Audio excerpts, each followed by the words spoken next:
വന്യജീവി സംരക്ഷണ നിയമം പരിഷ്കരിക്കാൻ ഒരു ആലോചനയും ഇല്ലെന്ന് കേന്ദ്ര സർക്കാർ. വന്യജീവി സംരക്ഷണവും നിയന്ത്രണവും സംസ്ഥാന വിഷയമെന്ന് കേന്ദ്രം.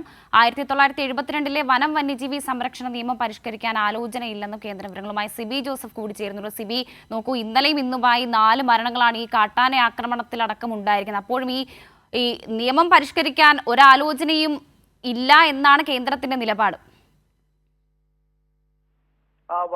ഈ വന്യജീവി സംരക്ഷണ നിയമം 1972 നിയമം അത് ഭേദഗതി ചെയ്യണമെന്ന ആവശ്യമാണ് കേരളം വളരെ കാലമായി ആവശ്യപ്പെട്ടിരിക്കുന്നത്. പക്ഷേ ഈ കാര്യത്തിലെല്ലാം നിലയും പാർലമെന്റിൽ ഇടതുപക്ഷ എംപിമാർ അടക്കമെല്ലാം നിലയും ഈ ആവശ്യം ഉന്നയിച്ചുകൊണ്ട് നിരവധി തവണ സമീപിച്ചിരുന്നു. ഇപ്പോഴെല്ലാം നിലയും ഈ ഒരു മറുപടി ലഭിക്കുന്നത് വന്യജീവി സംരക്ഷണവും ഈ നിയമം പരിഷ്കരിക്കാൻ യാതൊരു ആലോചനയും ഇല്ല എന്നുള്ളതാണ് കേന്ദ്രം ചൂണ്ടിക്കാട്ടുന്നത്. നേരത്തെ വനം മന്ത്രി അടക്കമെല്ലാം തന്നെയും ഇത്തരത്തിൽ നേരിട്ട് കണ്ട് നിവേദനം നൽകിയിരുന്നു. ഇപ്പോഴത്തെ ഒരു സാഹചര്യത്തിൽ നിരവധി വന്യജീവിയും ആക്രമണവുമായി ബന്ധപ്പെട്ട നിരവധി പേരാണ് കേരളത്തിൽ കൊല്ലപ്പെടുന്ന ഒരു സാഹചര്യമുള്ളത്.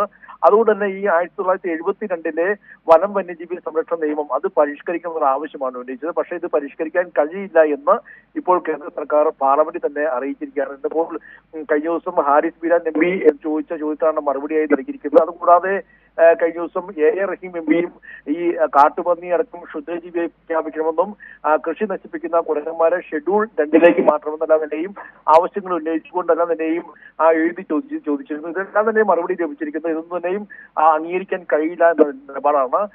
ഇതിൽ വന്യജീവി സംരക്ഷണവും നിയന്ത്രണവും അത് സംസ്ഥാന വിഷയമാണെന്നുള്ളൊരു കാര്യം പറഞ്ഞുകൊണ്ട് തടിയൂരുകയാണ് കേന്ദ്ര സർക്കാർ. മാത്രമല്ല വന്യജീവി ആക്രമണം തടയാൻ വേണ്ടി ചില ധനസഹായം നൽകുന്നുവെന്നും കേന്ദ്ര സർക്കാർ വ്യക്തമാക്കിക്കൊണ്ട് ഇതിൽ നിന്നും പൂർണ്ണമായും ഇത്തരത്തിൽ വന്യജീവി ആക്രമണം തടയാൻ വേണ്ടിയുള്ള നടപടിയുമായി മുന്നോട്ട് പോകാതെ അതിൽ ഒഴിഞ്ഞു മാറുന്ന ഒരു സമീപനമാണ് കേന്ദ്ര സർക്കാരിന്റെ ഭാഗത്തുണ്ടാകുന്നത്. മാത്രമല്ല ഈ വന്യജീവി സംരക്ഷണ നിയമം ഭേദഗതി ചെയ്യില്ല എന്ന് കേന്ദ്രം വീണ്ടും ആവർത്തിക്കുകയാണ്. നോക്കൂ സിബി, വനമന്ത്രി അടക്കം നിവേദനം നൽകിയ ഒരു സാഹചര്യമൊക്കെ ഉണ്ടായിരുന്നു സിബി പറഞ്ഞതുപോലെ. അപ്പോഴും ഇത് സംസ്ഥാനത്തിന്റെ വിഷയം മാത്രമാണ്, അതിൽ കേന്ദ്രത്തിന് ഒരു നിലപാടുമില്ല എന്നുള്ളതാണല്ലേ?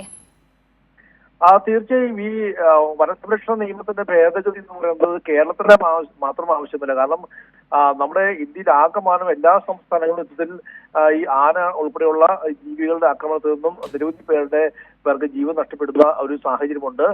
കഴിഞ്ഞ 2024 മാത്രം നോക്കിക്കഴിഞ്ഞാൽ 94 പേർക്കാണ് വന്യജീവികളുടെ ആക്രമണത്തിൽ കേരളത്തിൽ മാത്രം ജീവൻ നഷ്ടപ്പെടുന്ന ഒരു സാഹചര്യം ഉണ്ടായത്.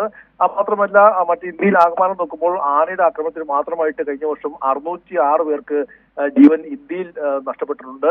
അതിൽ ഒഡീഷയുണ്ട്, ബംഗാളുണ്ട്, അസമുണ്ട്, അടക്കമുള്ള മഹാരാഷ്ട്രയുണ്ട്. മഹാരാഷ്ട്രയിൽ കടുവ മൂലം 82 പേർ കൊല്ലപ്പെട്ടു എന്നുള്ള കണക്ക്. അങ്ങനെ പ്രതിദിനം ഒരു ദിവസം 30 പേരെങ്കിലും ഈ വന്യജീവി ആക്രമണത്തിൽ നമ്മുടെ രാജ്യത്ത് കൊല്ലപ്പെടുന്നു എന്നുള്ള കണക്കുകൾ കൂടി പുറത്തു വരുന്നുണ്ട്.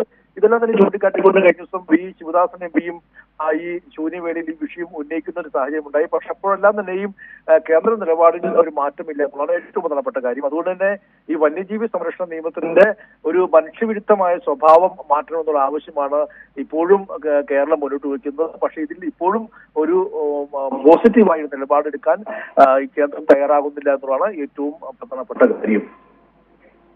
നിലവിൽ നിയമം പരിഷ്കരിക്കില്ല, അത് സംസ്ഥാനത്തിന്റെ ഉത്തരവാദിത്വമാണ് എന്നുള്ള കാര്യങ്ങളൊക്കെയാണ് ഇപ്പോൾ കേന്ദ്രം മുന്നോട്ട് വയ്ക്കുന്നത്. വിവരങ്ങളാണ് സിബി ജോസഫ് നൽകിയത്.